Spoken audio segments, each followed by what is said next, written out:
வணக்கம். நம்ம எல்லாருக்குமே ஃப்ளைட்ல போறதுன்னா ரொம்ப பிடிக்கும். வேகமா போயிடலாம், செம வசதியா இருக்கும். ஆனா சில சமயம் நம்ம நியூஸ்ல பார்க்குற மாதிரி கணிக்கவே முடியாத சில ஆபத்துகளும் இதுல இருக்கு. இல்லையா? ஒரு ஃப்ளைட் ஆக்சிடென்ட் ஆச்சுன்னா நம்ம உடனே என்ன யோசிப்போம்? ஒன்னு டெக்னிக்கல் ப்ராப்ளம், இல்லனா பைலட் ஏதோ தப்பு பண்ணிட்டாரு. இதானே? ஆனா வேத ஜோதிடம் என்ன சொல்லுதுன்னா, இதுக்கு பின்னாடி வேற ஒரு விஷயமும் இருக்கு. ஒரு மறைக்கப்பட்ட காரணம் இருக்குன்னு சொல்லுது. வாங்க, இந்த வான்வெளி பயணங்கள்ல இருக்கிற ஜோதிட ரகசியங்களை பத்தி கொஞ்சம் ஆழமா பார்க்கலாம். சரி, ஒரு டெக்னிக்கல் ஃபால்ட் இல்ல ஒரு ஹியூமன் எரர் இதெல்லாம் தாண்டி இந்த மாதிரி பெரிய விமான விபத்துகளுக்கு பின்னாடி வேற ஏதாவது பிரபஞ்ச சக்திகள் இருக்க வாய்ப்பு இருக்கா? இதுதான் நாம இன்னைக்கு கேட்க போற முக்கியமான கேள்வி. யோசிச்சு பாருங்க, வானத்துல இருக்கிற கிரகங்களோட நிலைமை நிஜமாவே நம்ம பயணத்தோட பாதுகாப்பை பாதிக்க முடியுமா? அத பத்தி தான் நாம இப்ப பார்க்க போறோம். வேத ஜோதிடம் என்ன சொல்லுதுன்னா, சில கிரக சேர்க்கைகள், அதாவது சில பிளானட்ஸ் ஒன்னா சேரும்போது வானத்துல ஒரு கண்ணுக்கு தெரியாத ஆபத்தை உருவாக்குமா. இது சும்மா மிஷன்ல மட்டும் பிரச்சனை பண்றதில்ல, பைலட்டோட முடிவெடுக்கிற திறனை கூட பாதிக்கலாம்னு சொல்லப்படுது. அப்போ அப்படிப்பட்ட கிரகங்கள் எது, அது எப்படிப்பட்ட ஆபத்துகளை உருவாக்கும், அதை பத்தி தான் இப்ப நாம தெரிஞ்சுக்க போறோம்.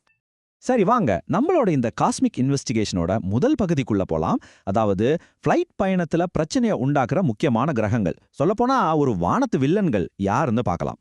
இந்த 3 கிரகங்களோட கூட்டணியை நம்ம சரியா புரிஞ்சுக்கிட்டாலே பாதி ஆபத்தோட மூல காரணத்தை கண்டுபிடிச்ச மாதிரிதான். முதல்ல நாம பார்க்க போறது ராகுவ.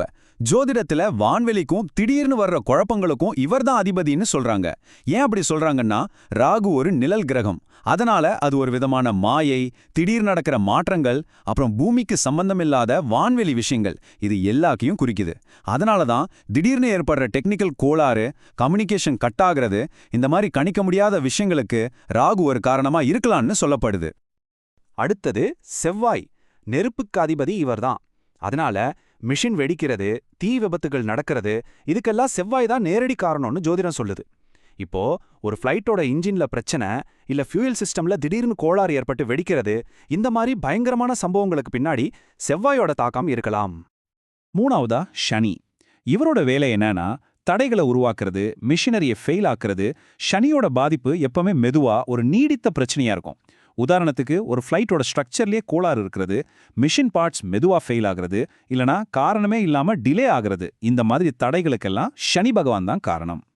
இப்போ ஒரு முக்கியமான விஷயத்துக்கு வரோம். இந்த கிரகங்கள்லாம் எப்படி ஒரு தனிப்பட்ட மனுஷனோட ஜாதகத்தோட கனெக்ட் ஆகுதுன்னு பார்க்கலாம். அதாவது இந்த 3 கிரகங்களும் ஒருத்தரோட ஜாதகத்துல 6ஆம் வீடு, 8ஆம் வீடு, இல்ல 12ஆம் வீடு, அதாவது விபத்து, ஆயுள், இழப்பு, இதையெல்லாம் குறிக்கிற வீடுகளோட தொடர்புல வரும்போது ஆபத்து பல மடங்கு அதிகமாகும்னு சொல்றாங்க. அதனால நீங்க பயணம் செய்யும்போது உங்க ஜாதகத்துல இந்த வீடுகளோட நிலை என்ன, அங்க என்ன கிரகங்கள் இருக்குன்றது ரொம்ப ரொம்ப முக்கியம். ஓகே, இப்ப நமக்கு அந்த 3 வில்லன்கள் யாருன்னு தெரிஞ்சிருச்சு. இப்போ அவங்க எப்படி ஒன்னா சேர்ந்து இன்னும் பெரிய ஆபத்தான சூழ்நிலைகளை உருவாக்குறாங்கன்னு பார்க்கலாம். ஏன்னா கிரகங்கள் தனியா இருக்கிறதை விட ஒன்னா சேரும்போது அதோட பவர் ரொம்பவே ஜாஸ்தியா இருக்கும். இப்ப இந்த டேபிள கொஞ்சம் கவனமா பாருங்க.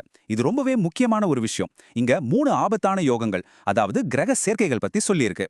முதல்ல அங்காரக யோகம். இது எப்போ வரும்னா, ராகுவும் செவ்வாயும் சேரும்போது. நெருப்பும் குழப்பமும் ஒன்னா சேர்ந்தா என்ன ஆகும்? திடீர்னு தீ விபத்து அல்லது வெடிப்பு ஏற்படலாம். ரெண்டாவது ஸ்ராப்பித்த யோகம். இது சனியும் ராகுவும் சேர்றது. இதனால பைலட்டோட கவனக்குறைவு இல்ல சிக்னல் கோளாறு, இந்த மாதிரி ஹியூமன் எரர் நடக்க வாய்ப்பு இருக்கு. கடைசியா ஒருத்தரோட ஜாதகத்துல 8ஆம் வீட்டு அதிபதி, அதாவது அவங்களோட ஆயுளையும் திடீர் சம்பவங்களையும் கண்ட்ரோல் பண்ற கிரகம், அது ராகு கூட சேர்ந்து இருந்தாலோ இல்ல பலவீனமா இருந்தாலோ பயணம் செய்யும்போது ரிஸ்க் ரொம்ப அதிகம். சரி, கிரக சேர்க்கைகளை பத்தி பார்த்தாச்சு. அடுத்ததா எந்த ராசிகள், எந்த நட்சத்திரங்கள் வான் பயணத்துக்கு கொஞ்சம் சவாலானதா இருக்கும்னு பார்க்கலாம். ஏன்னா ஃப்ளைட் காத்துல பறக்குது இல்லையா? அப்போ காத்து சம்பந்தப்பட்ட ராசிகளுக்கும் நட்சத்திரங்களுக்கும் இங்க முக்கியத்துவம் இருக்கும்ல.